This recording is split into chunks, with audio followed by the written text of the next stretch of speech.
You're listening to the Lanterns Radio Network. We are the network dedicated to empowering the individual, illuminating the truth, defending American exceptionalism, and inspiring future generations. Stay connected and get involved at lanterns.buzz for great radio. Get commentary and news of the day. Lanterns.buzz. Good afternoon, everybody. This is Matt Holloway, your host of the HoloNet podcast here on the Lanterns Media Network. Today we are shooting from the hip, so get ready for it. We have a great show for you today. We're going to talk about President Obama calling out President Trump for deploying troops to the border. We're also going to discuss my call in to the conservative circus with James T. Harris. Got some audio for you there. And, whole bunch more, including hashtag no platform and our growing alliance with the defenders of American exceptionalism. Stick around, because today we are definitely shooting from the hip. What I do it well. Shooting from the hip, yeah, boy, shoot to kill. Have a breath left on my deathbed, screaming F that, yeah, super F. Allied reinforcements have arrived from the west. Incoming transmission.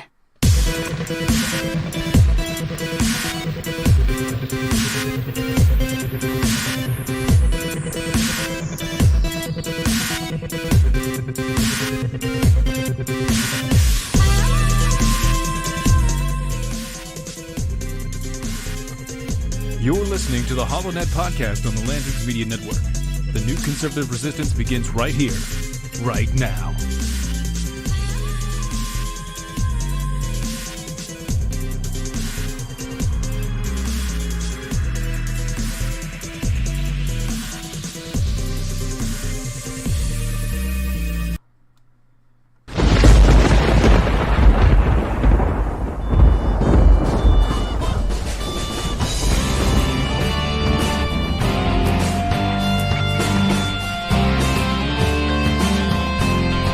You're listening to the HoloNet on Lanterns Media Network. The millennial conservative resistance begins here.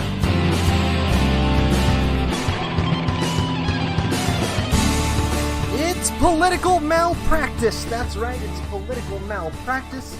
That's what Don Bongino is saying about the entire Democrat approach to the immigration crisis. We go to that audio real quick here.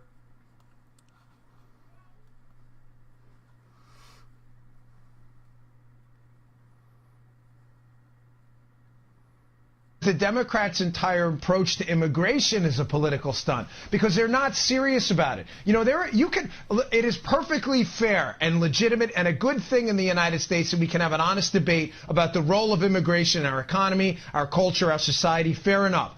But the Democrats have been entirely dishonest about this. So for Obama to suggest that President Trump making an effort to secure our borders is a stunt, while the Democrats support open borders, abolishing ICE, they will not get behind a border wall, relatively simple things, chain migration, all of these policies that can be discussed that the Democrats have no plan for them to have the gall again to suggest that this is somehow a political stunt trying to secure our border while thousands are proceeding north who we have not vetted. Again, it's just an act of political malpractice.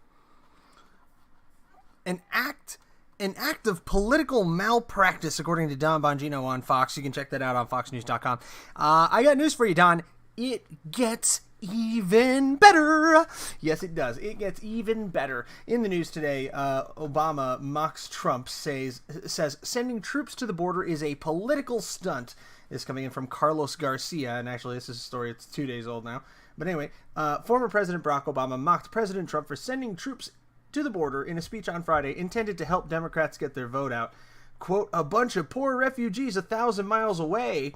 He called the ordering of troops to the border a political stunt and implied that there was no threat at all from the migrant caravans headed toward the United States. Okay, rewind! Because I tell you, this is what happened in my head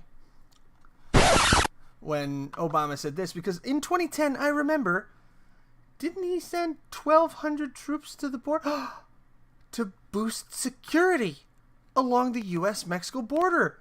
San Diego Union Tribune, May 25th, 2010. Folks, this is the problem with the mainstream media. and with President Obama and the left as a whole. They think we have no memory. They think we have absolutely zero long-term memory. 2010, President Barack Obama sent 1,200 National Guard troops to boost security at the border, preempting Republican plans to try to force votes on such a deployment. He requested $500 million for border protection and law enforcement activities, according to lawmakers and administration officials. This move comes along as chances for action on comprehensive immigration reform look increasingly small this election year. So, folks, 8 years ago,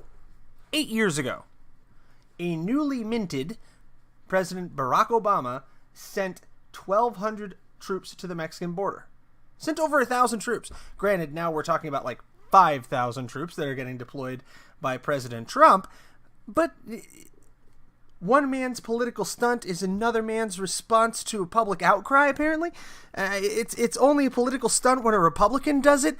What's the game plan here, Mr. President? Oh, well, it wasn't a political stunt when I did it. It was completely a political stunt when you did it. You did it so you could preempt Congress before they did it. So you wouldn't look like a complete and total hole. Sorry, I had to jump on the censor button on that one. I'm not as quick as I used to be.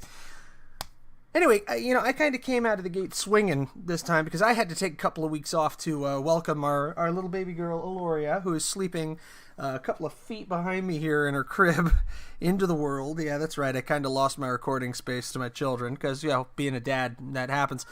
But yeah, it's good to be back. You're listening to the HoloNet podcast here on the Lanterns Media Network, live from West Phoenix, Arizona. Today is Sunday, November the 4th, in the year of our Lord 2018. Want to wish my sister Madison a happy birthday, although I doubt she listens to this show. But that's what I'm coming back to. That's what I'm coming back to. I mean, we spent like 3 days in the hospital. It was nothing compared to when the twins were born. They were in the NICU for like 3 weeks. That was rough. But Aloria's birth, that's her name, Aloria, went very, very well. Mom's recovering nicely. So thank you, everybody, for your thoughts, prayers, and, social media love and all that. Speaking of social media, the HoloNet is now on MeWe, on MeWe.com. That is the new answer. The free speech answer to Facebook is MeWe. And I want to thank our friends over at Mojo50, Defenders of American Exceptionalism, for turning me on to that idea and getting me onto that site. You can find it under Matthew Holloway and find the group The HoloNet. The hashtag HoloNet or the pound HoloNet on MeWe. And I'm going to start carrying my shows and my content there as well. Speaking of places where you can find the HoloNet content, the alliance between the HoloNet and the Defenders of American Exceptionalism has deepened. I became an official shield bearer for the Defenders of American Exceptionalism and a contributor. So now the written work that you can already locate on theholonet.com, like a story we're going to review after this next break, about no platform, and all my other written work will now be available on doaeshow.com. That is doaeshow.com, where fans of the Defenders of American Exceptionalism will be able to talk about that. And this next story coming up here, hashtag no platform, a casualty list of the civil Cold War, where the first shots are being fired online and the deplatforming is continuing at a breakneck pace and in alarming numbers. We're going to tackle that right when we come back from this quick break. What I want to play for you guys over this break, because I don't really have an ad to plug in here, I had the opportunity on my drive home the other day to call into one of the local shows here in the Phoenix market on 550 KFYI. It's an iHeart radio station, and the HoloNet is carried on iHeart radio as well.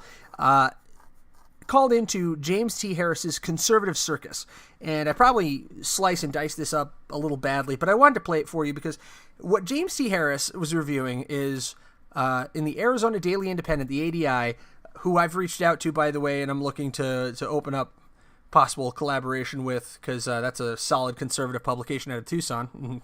Go figure. Actually, I think it's Oro Valley, but I digress. They ran a story, an op-ed, where it was described that President Trump is the greatest ally Hispanics have had. Now, I am not a Hispanic. I'm not. I'm like German, Irish, Scottish, English. The only way you could possibly get any whiter than me is to be from Sweden. Thank you, Felix Kjellberg, a.k.a. PewDiePie. But I digress.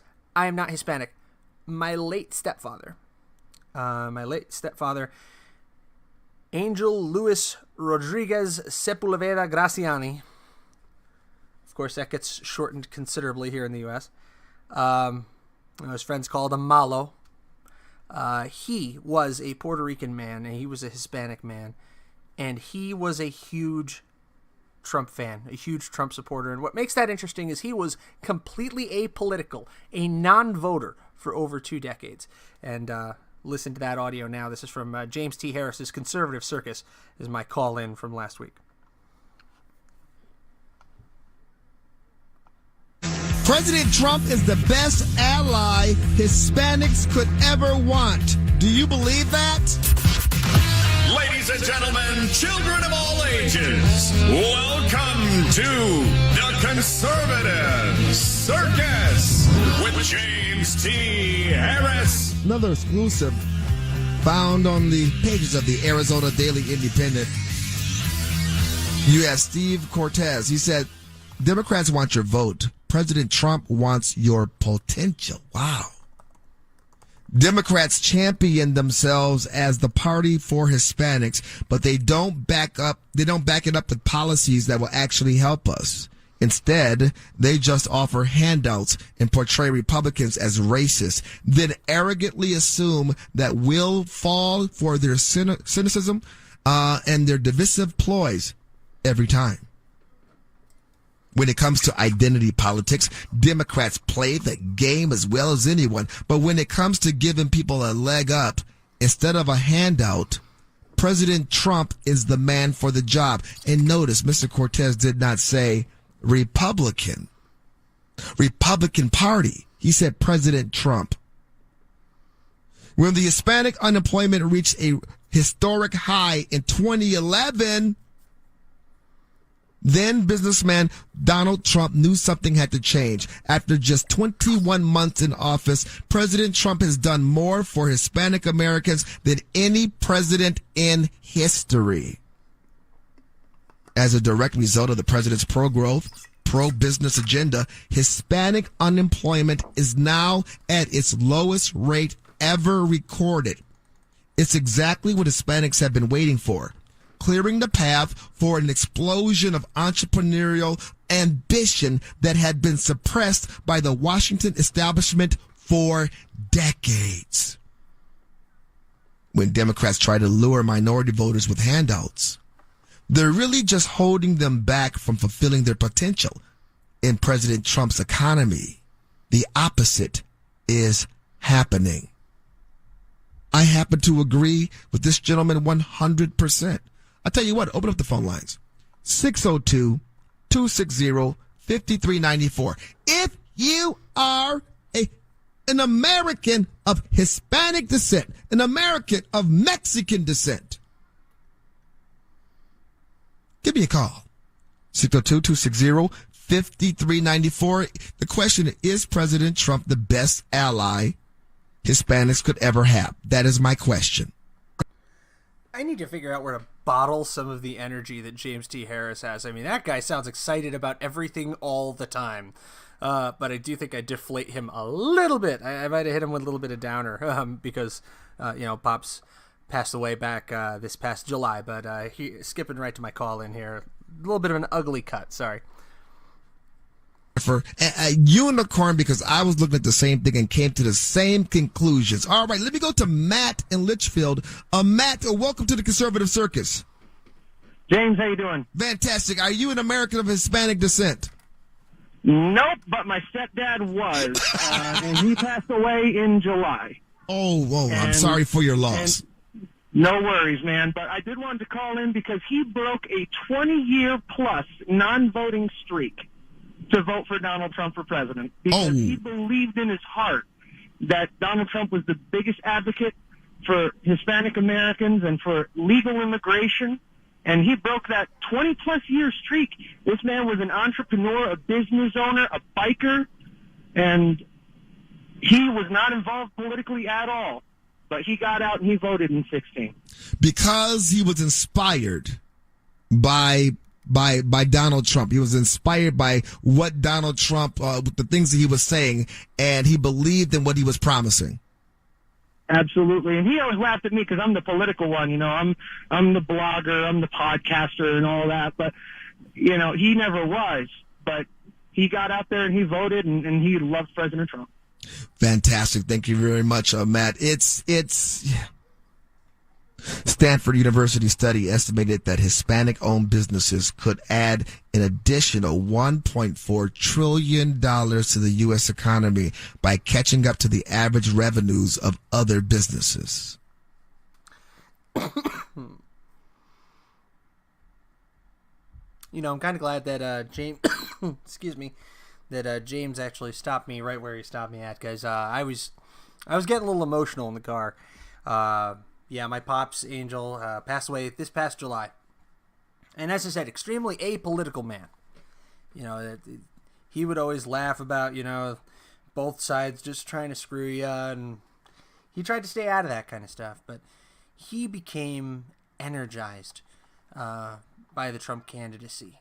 And he got out there and he voted in 2016 for the first time in over 20 years.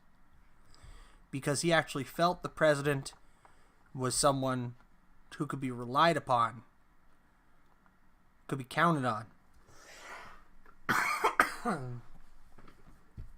to do the right thing for not just Hispanics, but for all Americans, and that he had the best possible solution for illegal immigration, which is legal immigration. Legal immigration. And that's why I wanted to call in to James T. Harris. That's why I wanted to put that out there and shine some light on the ADI, by the way. That's the Arizona Daily Independent. You can check them out, ArizonaDailyIndependent.com. I did not know this site existed until James T. Harris brought it up on the air, and apparently he's a great advocate of theirs. But they are relatively small. I believe they're based at a like Tucson or Oro Valley area. But yeah, check them out. That's ArizonaDailyIndependent.com for people like me who are absolutely sick to the teeth of like the Arizona Republic. You know, we call it the Arizona Repugnant in my family. That's your classic Gannett rag. And we also have, you know, a couple of small print papers out here, but they don't really carry the big stories and the national stuff. So yeah, check that out. That's ArizonaDailyIndependent.com. Hashtag not a sponsor, but hey, I'm definitely looking. So I've already reached out to them. I know people are going to tell me get on the phone with them. But yeah, coming on back to it now. Obama sending troops is not a problem, but Trump is. I find that incredible. You know, give me your thoughts in the comments below on what you think about it. But from where I sit, no, we are not looking at a political stunt from President Trump. No more than we were looking at a political stunt from President Obama, who specifically did it to defuse the bomb of Congress going around him and directly ordering the troops to the border in 2010. And when it comes down to it, that's what we would be looking at alternatively. Is Congress sending troops rather than the president? And then in that situation, I would say we have a president who is in dereliction of his duties.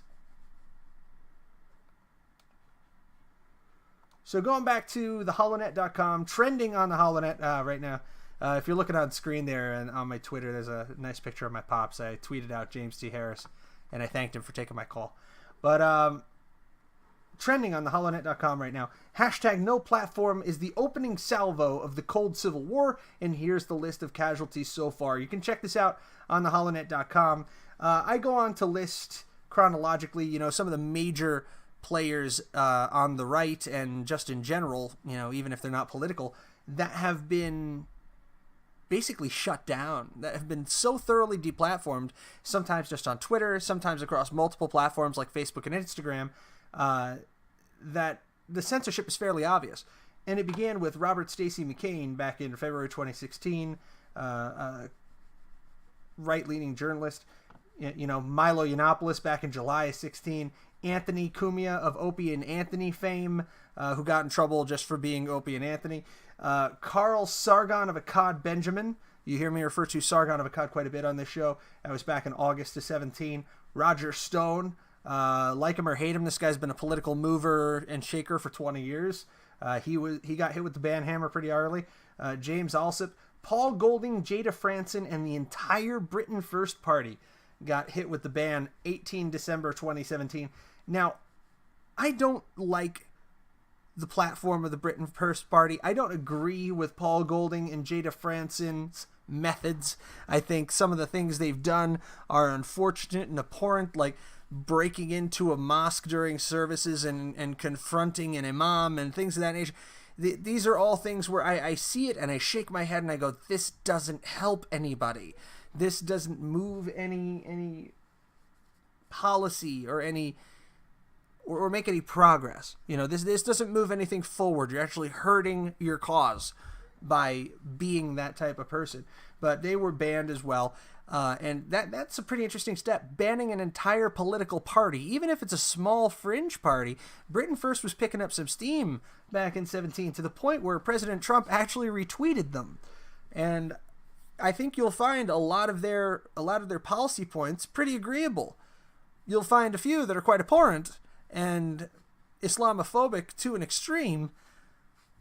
But there are some of them there where you got to scratch your head and go, they're not wrong. This is a group that calls out the grooming gangs and the rape gangs that are a serious issue in the UK today. But they went about it completely the wrong way. Tommy Robinson, same thing. This guy is a citizen journalist, a YouTuber from the UK. He had some bad history back there with the, I believe it was the EDL, the English Defense League, a group that he started that got substantially out of hand, started doing all the wrong things, getting into fights a la the Proud Boys. I think the Proud Boys probably picked up a few things from them. And he distanced himself from that group when it appeared that, violence was taking hold. I don't know if he did it soon enough, because his reputation certainly suffered. But he is a citizen journalist who is trying to cover a case, a rather large case, of this grooming, of these grooming gangs that are a significant issue in the countryside of the UK. And he was thrown in prison for it. So in the UK, you just ask Tommy Robinson. You can also ask Mark Meacham. I think it's Mark. Yeah, Mark Meacham, YouTube's Count Dankula. In the UK, it's not just the tech companies that are deplatforming people. It's the government. You get thrown in prison, man. You go to jail. Following Tommy Robinson, we have Owen Benjamin, who is a comedian. Also a regular on Louder with Crowder on CRTV. Also online, he's a piano player, so he has his website, Huge Pianist. And Alex Jones and InfoWars between 6 September 2018 and culminating the 22nd of October, just last month, when the final InfoWars side accounts were taken down off Twitter. And now most recently, Gavin McInnes and his Proud Boys, who have been subject to a concerted banning effort between August and this Halloween, where the Proud Boys are being stripped directly out of Facebook and Instagram.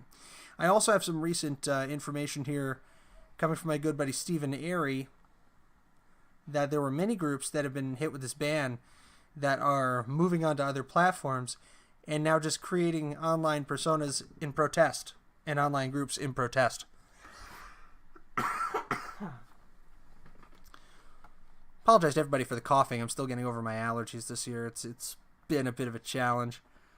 But yeah, it looks like, let's see here, Liberty Memes is another group that Facebook banned, and since it was dropped, tons of followers started off groups on Facebook, numbering each one.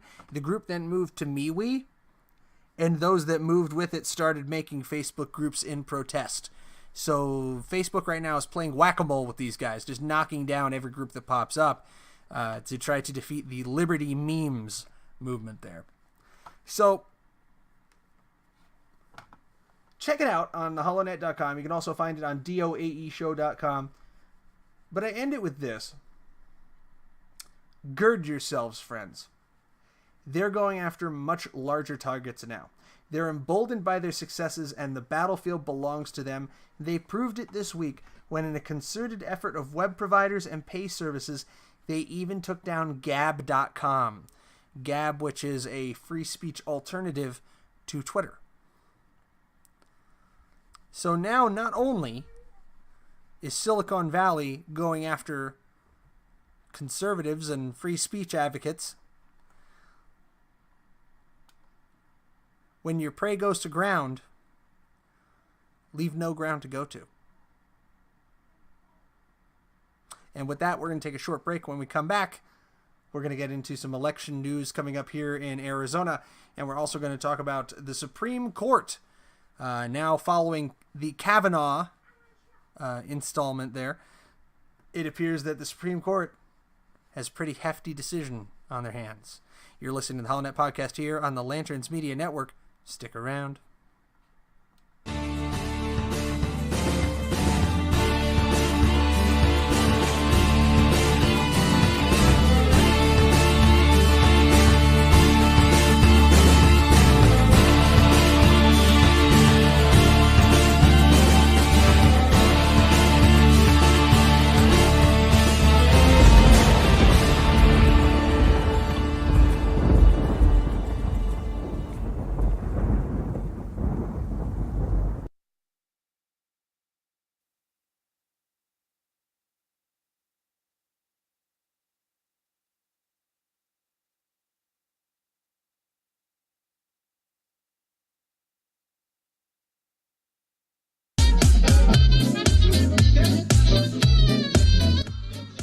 All right, you're listening to HoloNet Podcast here on the Lanterns Media Network. I'm your host, Matt Holloway. I am going to drop a little bit of wisdom on you today. We've made some big changes on the holonet.com, and you'll be able to find them right about down here in this region here, below all of our stories.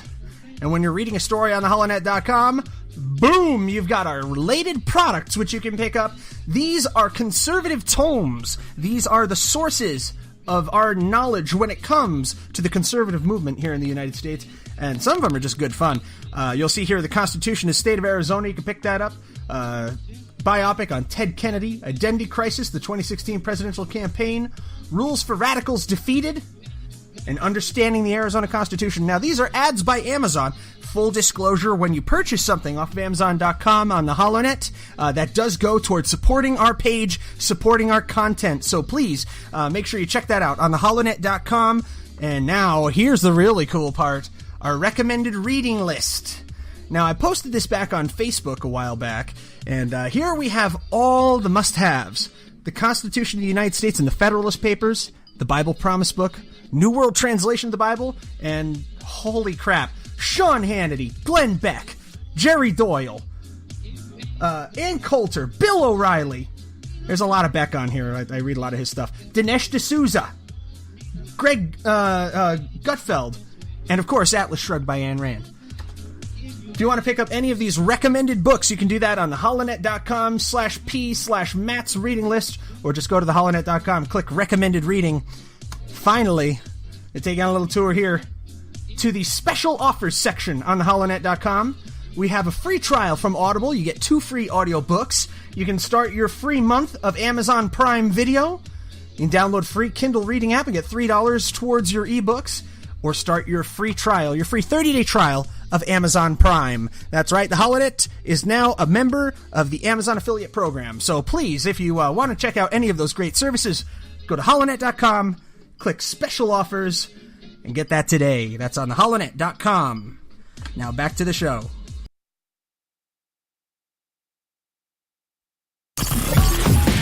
You're listening to the Lanterns Radio Network. We are the network dedicated to empowering the individual, illuminating the truth, defending American exceptionalism, and inspiring future generations. Stay connected and get involved at lanterns.buzz for great radio. Get commentary and news of the day. Lanterns.buzz. Allied reinforcements have arrived from the west.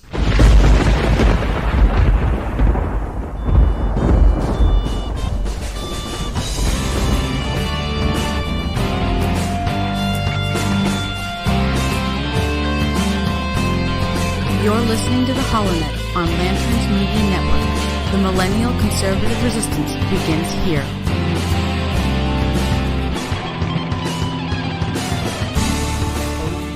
You're listening to the HoloNet podcast here on the Lanterns Media Network. Thank you for sticking around with us from beautiful Phoenix, Arizona. I'm your host, Matt Holloway. If you're following, you can follow us on facebook.com/theholonet, theholonet.lanterns.buzz, www.theholonet.com. Of course, find us on YouTube, BitChute, iHeart, Player.fm, Spotify, Google Play Music, anywhere great podcasts are found. And of course, we're right here on Spreaker and the Lanterns Media Network. So coming back now from the break, another story from the ADI. The U.S. Supreme Court is to consider the constitutionality of a World War I memorial. On Friday, the U.S. Supreme Court decided to take up the American Legion versus American Humanist Association and an associated case, both of which involve a World War I memorial in Bladensburg, Maryland, which the American Humanist Association wishes to uproot and destroy because it is in the shape of a cross. Quote, one group's agenda shouldn't diminish the sacrifice made by America's veterans and their families. The Supreme Court was right to take up this case, so it has the opportunity to affirm that the offended feelings of a passerby does not amount to a constitutional crisis. A passive monument like the Bladensburg Cross, which acknowledges our veterans and our nation's religious heritage, is not an establishment of religion, said Alliance Defending Freedom Senior Counsel David Cortman, which... popping out of the story here is an assertion and an assessment that I completely agree with. There is nothing wrong with a World War I memorial, or any other war memorial for that matter, in the shape of a cross that acknowledges the supreme sacrifice that was given by our men and women in uniform and makes an appeal to Almighty God for their souls. In July, the Arizona-based Alliance Defending Freedom filed a friend of the court brief with the Supreme Court in two cases on behalf of retired Major General Patrick Brady, a Medal of Honor recipient and one of the most decorated soldiers in American history, and 6 veterans groups representing thousands of living veterans. There are some who want to erase the memory of the service and sacrifice of those 49 fallen servicemen in Prince George's County, said Kelly Shackelford, president and CEO of First Liberty. If this monument is bulldozed to the ground, it's only a matter of time before the wrecking ball turns on Arlington National Cemetery and thousands of memorials like this one on the country. Now, I'm going to come right out with that. That might be a little bit of hyperbole, don't you think? I don't think this is going to threaten Arlington because Arlington is federal property. So, yeah, I don't see them coming after Arlington National Cemetery or, you know, the soldiers' cemeteries all over the country. I don't see it quite going that far. But, you know, I've been wrong before. I mean, the whole thing is, you know, they came for the trade unionists, and I wasn't a trade unionist, so I didn't do anything. Then they came for the communists, but I wasn't a communist. And then they came for me.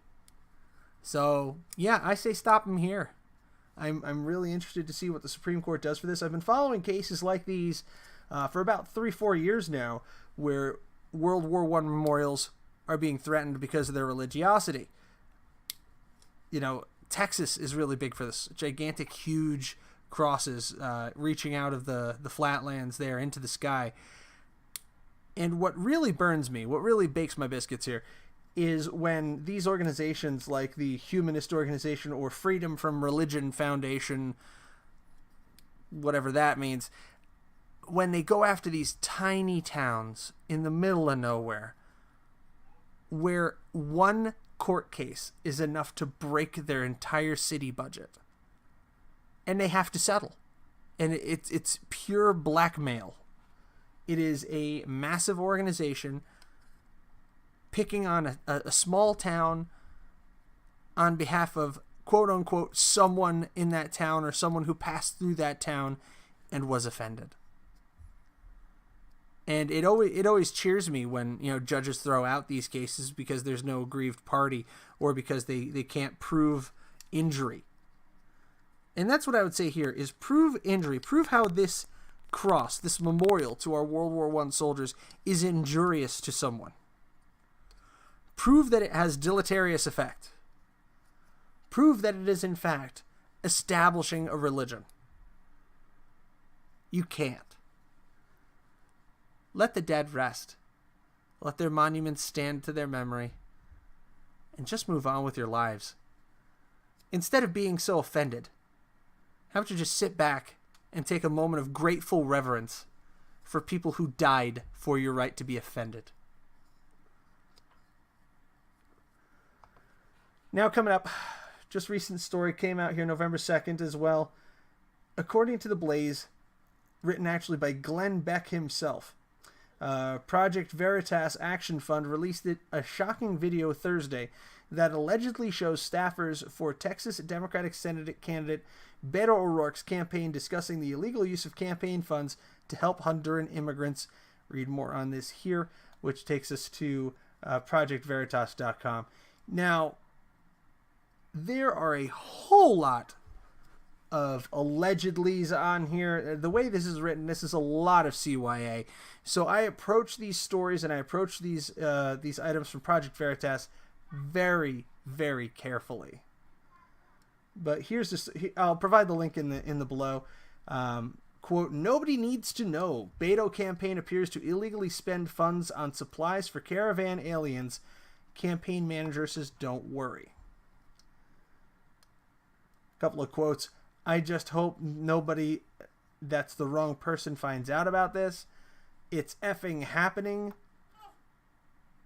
Don't ever repeat this. If you get caught in some kind of violation, like a $50,000 fine, for me, I can just ignore the rules and I'm like, F it.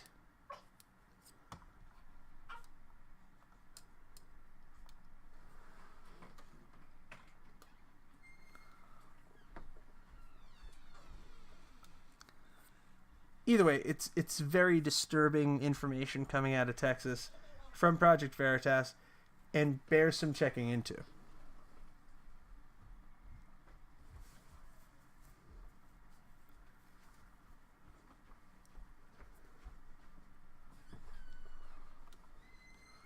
But as I said, when it comes to this Project Veritas stuff, always take it with a grain of salt. Realize that while I find their investigative journalism to be quite good, it's definitely that hit and run style of journalism. It's not quite gotcha, but it's definitely smash and grab. It's undercover stuff. So you always have to eye that with a suspicious glance, you know. This is the 8th release in a series Project Veritas Action Fund began publishing in October, exposing dishonesty and unethical conduct in elections across the country. And I've talked about them before, but if we have campaigns that are giving directly to the Honduran caravans and the refugees, quote unquote, you can't see me making the air quotes, but refugees and migrants coming over in the caravan, which, God, we really just do need to call this an invasion already at this point, where we're talking about 4,000 people coming over. But, you know, that's kind of kind of disconcerting. And the fact that the mainstream media doesn't want anything to do with this story tells you it's important.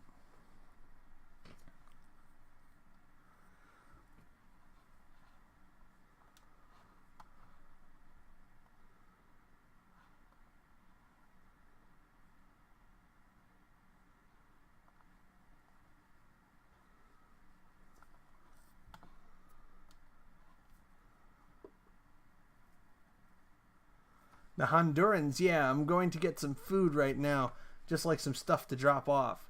How did they get through? Well, I think they accepted them as like asylum seekers, so I'm going to get some groceries and some blankets. Don't ever repeat this stuff, but like if we just say that we're buying food for a campaign event like Halloween events, that's not a horrible idea, but I didn't hear anything. We can't wait until tomorrow for that. We can wait until tomorrow for that, rather. Well, that's exactly the food we need, and now we'll just mark it as I do have dozens of block walkers using prepaid credit cards. So, FEC violations are a thing. And I tell you, local media is blowing up, according to Project Veritas's Twitter, according to James O'Keefe. And they're responding to the undercover story now. They severed ties with the campaign staffer, which prompted a media blitz in Florida. Yeah. Good times. So it's looking like this is coming apart for the Beto camp. But real quick, we're just doing kind of a shoot from the hip episode here today.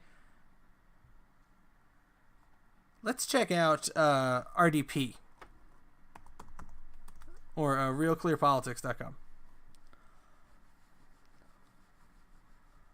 See where the polls sit as of today. Because I'm telling you, in Arizona, it doesn't seem like it's in question anymore. I'm fairly certain we're looking at a Martha McSally victory. Now, I've been wrong before. I'd really hate to be wrong this time. But it feels like we're looking at a Martha McSally election for the Senate. And I think there's a couple of reasons for it. Now, Real Clear Politics is kind of my go-to for all of my polling information. I like Rasmussen. I've read a lot of Quinnipiac. OH Predictive is pretty big for the polls out here in Arizona. But check this out. So in the battle for the Senate right now, let's see here. Oh, my connection is not doing very well. Here we go. McSally versus Sinema. Shows Sinema at 50 and McSally at 47. Don't know how much I'm going to buy that. But last time I looked at it, it was inside 0.5 difference.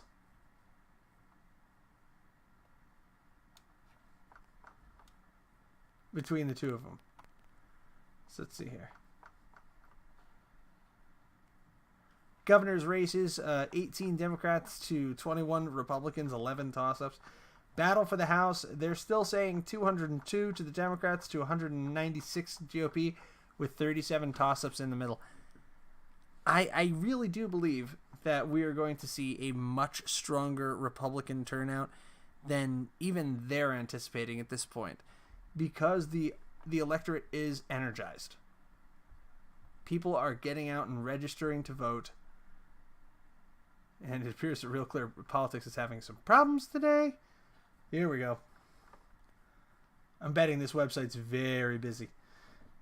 So the RCP average has Sinema up 1 point. That's inside margin of error for pretty much any and all polls that are out there. And that's according to the last poll was Trafalgar Group, which had 2.1 margin for error, 50 to 47. So Sinema's up 3 with a 2.1 margin for error. How insane is that? This has been such a nail biter to watch, and I'm going to be covering it right here from Phoenix. I'll be live tweeting the entire thing. Fox News poll from 10:27 to 10:29 was a dead heat. Then, 10:32, 11:1, Sinema up 3. Now Sinema's only up 1. Insanity. And a lot of this comes from President Trump's recent visit here to Arizona. Oh, you don't remember that one? That's where he said this. The choice for every American could not be more clear than it is right now. Democrats produce mobs, Republicans produce jobs. I told you that was going to be the soundbite, didn't I? I knew that was going to be the soundbite. Democrats produce mobs, Republicans produce jobs. Never had a question of it. Never had a question. And I really do think this is the part that's going to get her into the most trouble, is her whole bit on the Taliban. I'm really good. After 9/11, Martha McSally heroically led airstrikes against radical Islamic terrorists. Very successful. While Martha was bravely fighting the Taliban, Kirsten Sinema said she had no problems with Americans defecting from our country to join the Taliban. Has that happened in Arizona? Explain that one to me. Sinema made these comments even as courageous American service members were giving their lives in the fight against enemy Taliban forces. Kirsten Sinema also embraced a left-wing radical who was convicted of providing material support to terrorists. This is what you want as your senator? I don't think so. I honestly think that President Trump has her dead to rights on that one, and I think that is going to be the big defining split between Sinema supporters and McSally supporters is, do you feel that's okay? That, you know, you have an exasperated Sinema saying she doesn't care if somebody joins the Taliban. That's a heck of a thing to say. At the same time, American servicemen and women were over there dying. Kind of last thing I wanted to get to here was a former guest on the HoloNet podcast, Nicholas Sarwark, running for mayor of Phoenix. And he jumped on Twitter today, and he said in the last 6 years, the City Council of Phoenix gave $1.6 billion in property tax breaks to big developers, diverting $200 million from our public schools. And as a parent of 3 children in Phoenix public schools, his wife Valerie and he are pissed. We're going to go to that audio now from Nicholas Sarwark. Hang on just a sec.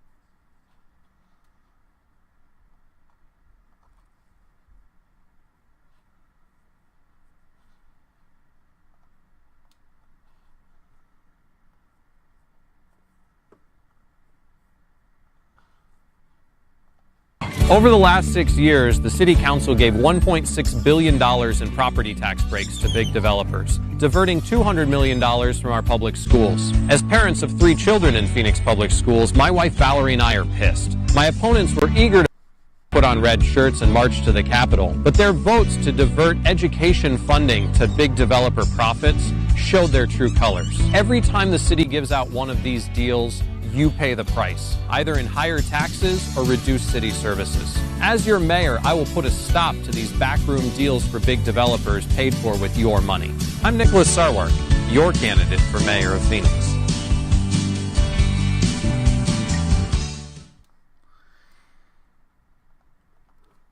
Yeah, that's good old Nicholas Sarwark, libertarian candidate for mayor in Phoenix. And in previous episodes of the HoloNet, I have come out and support and endorsed Nicholas Sarwark for mayor of Phoenix because I think they just set up, they propped up a Republican straw man with absolutely no hope of victory against an entrenched Democratic Party there.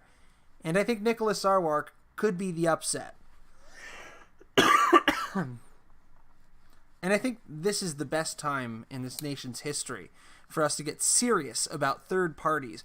And, you know, you don't have to have some pie-in-the-sky notion of electing a third-party president right out of the box, because a third-party president right now wouldn't do any good. Third-party president would likely get sandbagged by both sides in Congress and be a lame duck from the word go. No, this is the time to start advancing third parties in the down ballot. If you live in a place where there is no good Republican option, because that's a thing, where there's no good conservative Republican option, start looking around. Because a vote for a good Democrat is still a vote for a Democrat, but if we can start putting in some good third-party options, let's start putting in some good third-party options. I think it's time that I revisit and go back to our third-party problems segment, now that we're coming into the home stretch for the 2020. I think we need to seriously consider that going into this next electoral college election, this next presidential election in 2020. We need to start seriously considering, where are we as a nation in the two-party system? Is it time for a change? And is the 2020 presidential federal election something of enough note where we can organize that change in our municipal, county, state legislative, and possibly even congressional levels? So that's kind of the thought I want to leave you with today, and that I want to explore in a future episode of the HoloNet, is what is the American equivalent of UKIP, the UK Independence Party. Because UKIP, the purple wave as it were, that has energized so many people in the UK, brought on board the likes of, Sargon of Akkad, Mark Meacham, other YouTubers. I think Milo's on there now. That have energized the free speech movement in the UK to step forward. where is that energy here in the U.S.? Because not everybody out there likes President Trump. Not everybody out there likes the establishment Republican Party. But there are plenty of people out there with conservative values and principles that are not being otherwise answered. And this is the time. This intervening period between presidential campaigns is the time that you have to create. And furthermore, the time that you have to work within the establishment of the Republican Party. Check this out. I'm going to brand this right now. To make Republicans constitutionalists again. MRCA, MERCA for short. That's right. We're going to reclaim that word, the pejorative that is used against conservatives by the left. MERCA. Yeah, MRCA, make Republicans constitutionalist again, or even make Republicans conservative again. And we're going to explore that coming up in one of the next episodes of the HoloNet podcast here on the Lanterns Media Network. So, wanted to leave you with that thought. As always, thank you for listening. God bless you. God bless the United States of America. From Phoenix, I'm Matt Holloway. Good night, everybody.